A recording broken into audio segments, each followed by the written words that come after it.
Ito ang Wow Trending. Pagkatapos na mabulgar ni Sasrugando Sasot ang katiwalian na nangyayaring korupsyon sa Senado at saka sa House of Congress, hindi na ma-search sa Google ang Concurrent Senate Resolution number 10 na ipinasa noong 2011-2013. Dito, sa batas na ito, certification lang at pirma lang ang kailangan at sabihin lang na ang budget na gagamitin ay sa MOOE o Maintenance and Other Operating Expenses. Matapos itong mabunyag ay hindi na ito ma-search sa Google dahil pinalitan nila ng pangalan at kung sino man ang tambaluslos na gumawa ng pangalan na ito na nagmekos-mekos na mga insan at mahirap nang maintindihan. Tignan nyo naman ang ginawa nilang pangalan. Nako, hindi nga ang hirap ngang basahin. Tingnan nyo to.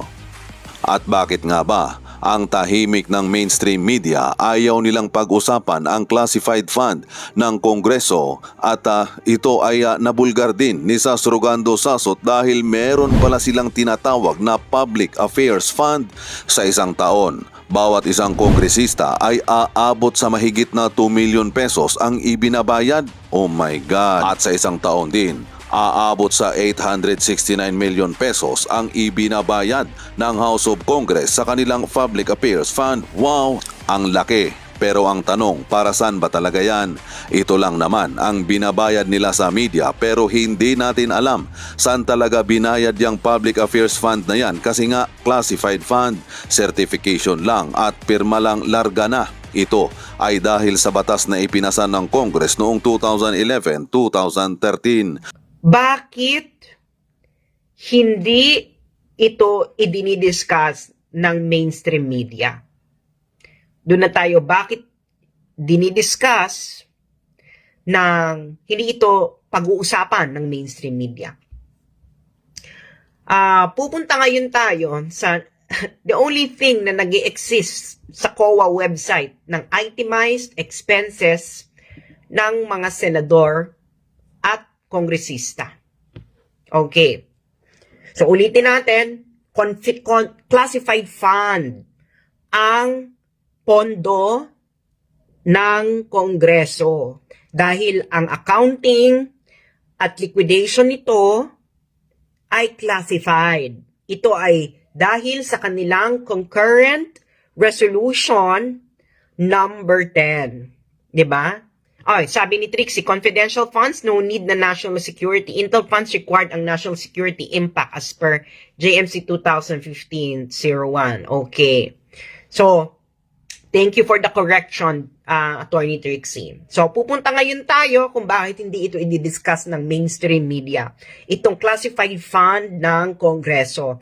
Again, classified po ito dahil according to Concurrent Resolution number 10, na pinasa nung 15 Congress ng Kongreso at Senado, classified ang accounting at liquidation ng bawat senador at kongresista.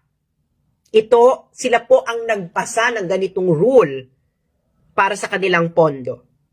Hindi po natin alam kung ma-overturn ba ito ng Korte Suprema o ng Presidente. Dahil hindi ako lawyer, tanungin nyo na lang po ang mga lawyer kung pwede ba itong ma-overturn ng Supreme Court o hindi. Okay. So, classified ang liquidation at accounting, therefore, classified ang pondo. Di ba? Ganun lang kasimple, di ba? Kung classified ang liquidation at accounting, classified ang pondo. So, MOOE yon. Okay? So, pupunta ngayon tayo sa isang nag-i-exist na itemized. Okay? Expenses. Pag itemized po, hindi po ibig sabihin nito ay audited. Okay? Ang itemized, ibig sabihin, ito, dito to. Halimbawa, basic salary, dito ang travel, dito ang consultation, etc. Pero hindi po yan audited. Okay? Itemized lang, nakalagay lang dun yung number. Pero hindi ito audited. Iba po kasi ang audited. Okay? Wala pong nag-i-exist na audited na expenses ng isang senador or ng isang kongresista. Huwag kayong maniwala meron nag-i-exist. Wala pong nag-i-exist. Okay. So kayo, pupunta ngayon tayo sa ating i-discuss ngayong gabi. Bakit hindi ito pag-uusapan ng mainstream media. Dahil po, pupunta po muna tayo sa House of Representatives. Ito po yung itemized, no? Noong 2020. Ngayon, makikita mo sa mga is meron silang Public Affairs Fund. Okay? Public Affairs Fund. This is only for 1 year, At ang bawat isang congressman ay merong 2.8 million. Noong 2020 lang to, 2020. Ayan.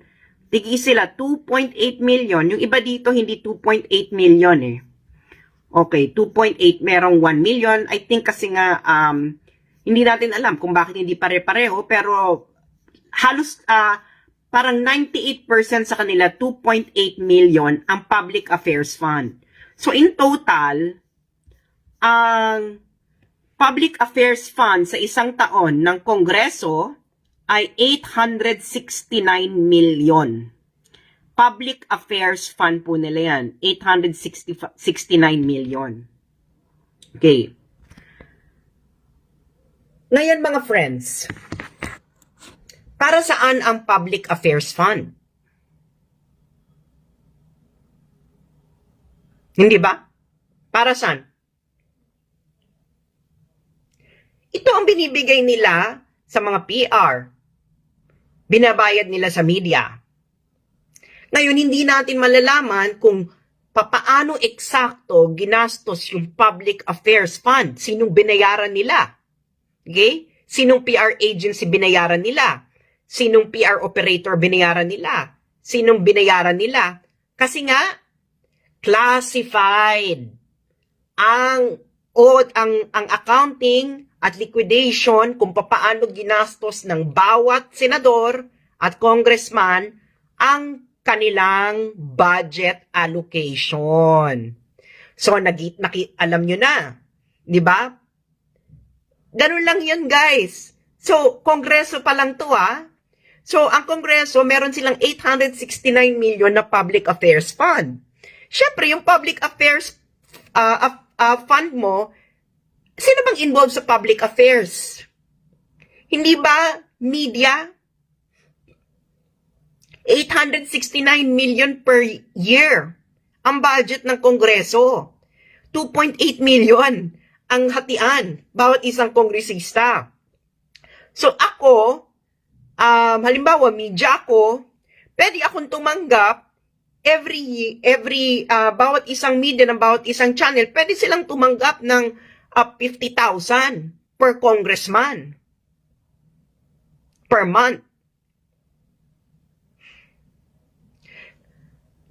Kasi saan mo gagastusin yung public affairs fund mo kung libre lang ang media coverage? 869 million, 1 year lang ito. 869 million. So, syempre, papakimkiman mo yung media, no? Diba? Can you imagine 869 million per year? Ilan lang naman ang media. Diba? Na nagko-cover sa Kongreso. Kaya hindi ito lalabas at pag-uusapan.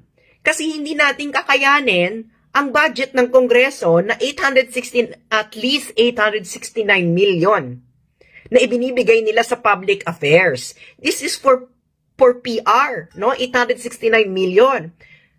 So, hindi talaga to, wala.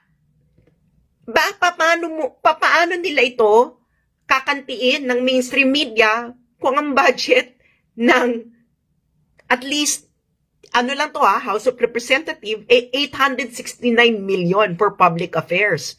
So, pwede na every month may bayad sila, no? Na ito lang i-cover ninyo or ito lang i-cover ninyong issue, ganito nyo siya i-cover. Kasi nga 869 million yung budget at hindi natin alam kung paano ginagastos ito ng Kongreso, sinong binabayaran nilang PR agency, sinong PR, meron man silang inaabot ang media kasi nga classified ang liquidation at accounting according to the rules of Congress. Kaya kita nyo, di ba, hindi ito pinag-uusapan sa mainstream media? Kasi nga 2 tumatanggap sila mula sa Kongreso, mula sa Public Affairs Fund. Kaya nga hindi nila ito maire-reveal, no, in public. Kasi nga classified. So hindi natin malalaman kung paano ginastos ng Kongreso up to the last centavo, yung 2020 lang to yung 869 million for public affairs. So, ano ngayon? Sino ngayon ang babangga sa Kongreso kung hindi kaya ng mainstream media? Hindi naman itong pwedeng gawin ni Sara Kasi nga vice president siya, merong separation of powers Diba? Hindi po pwede yung executive makikialam sa legislative. Hindi pwede yan. Hindi rin ito magagawa ni Bongbong. Besides the pinsan niya si Romualdez, kabarkada niya si Zubiri, meron separation of power. Hindi rin po pwede yung Supreme Court. Anong mangyayari? Sino? Dapat tayo. Pera natin to So, Concurrent Resolution number 10. Okay? Ito ang nagtatatag. Ipinasa ito ng Senado at Kongreso noong 2011, 2012 na confidential. Okay? Confidential ang liquidation at accounting ng perang ginagasta ng bawat senador at congressman. Up to the last centavo, hindi mo po pwede itong scrutinize. Walang transparency. Kaya kahit sino dyan, kahit sinong senador, kahit sinong congressman, wala kang makukuhang detailed audit report kung paano nila ginasta ang pera mo bilang taxpayer. O ano to? Legalize corruption. Diba? Kasi paano mo malalaman kung yung pera, yung buwis ng taong bayan na hinahawakan ng isang senador at congressman ay binagastos ng tama, hindi ninanakaw kung walang audit report. Ano yan? Liquidation by certification lang na hindi sila corrupt, na hindi nila ninakaw? Hindi ba? Yung mga nanonood sa akin na nasa corporate world, tama ba ito? Yung mga accountant na nanonood sa akin, tama ba ito? Na liquidation by certification? At classified? Yung auditing at liquidation ng expenses ng bawat senador at congressman, hindi mo po pwedeng busisiin kung sino ang binigyan nila ng pera? Diba? So, legalized corruption ito. Legalized corruption. Sabi nito, Kay Ben, pwede bang baguhin ng COA yung rules nila? Kay, hindi mo ba naintindihan? Hindi ito rule ng COA. This is the rule of Congress itself. Hindi, yung mga nagmagagaling dyan, na mga lawyer, na mga retired judges, yung mga Supreme Court judges, is this even constitutional? Na yung Kongreso, nagpasa sila ng rule na yung accounting at liquidation ng expenses ng bawat isang senador at congressman ay confidential. So legalized corruption to. Wala tayong way para malaman na ang pera ng taong bayan ay ginastos sa tama at hindi winaldas, for example, ng Kabataan Party List ni Risa Ontiveros or kahit si Pulong Duterte, kahit si GMA, kahit si Romualdez. Wala. Kasi nga classified ang liquidation at accounting kung paano nila ginagastos up to the last centavo ang pera ng taong bayan. Anong sabi ni Queenie? Ano pong rason binago nila ang batas since 17th Congress na liquidation? Ano yung sabi ni Queenie? Queenie, hindi mo naintindihan. Hindi lang to 2017, 2011 pa to. 2011. Yung batas nila. Walang binago ng 2017. Yung sinasabi ni Rocky, kasi 2017 lang siya naupo nun. 2011 pa to, concurrent Senate resolution. Ano bang pinagsasabi niyo 2017? Ano? Malinaw. Oh, 2011 pa, 2011 and 2012. Ay ano, ganun na katagal. Oh, classified. Walang binago ng 2017. Ipinagpatuloy lang itong sistemang ito. Classified. So this is legalized corruption. Legalized corruption kasi and mainstream media ay kasabwat dito. Kasi sila ang beneficiary ng Public Affairs Fund. At hindi natin malalaman kung saan ginasta. Like for example, noong 2020, ng Kongreso ang 869 million Public Affairs Fund nila dahil nga classified. Ang liquidation ng ang paggasta ng isang senador at congressman.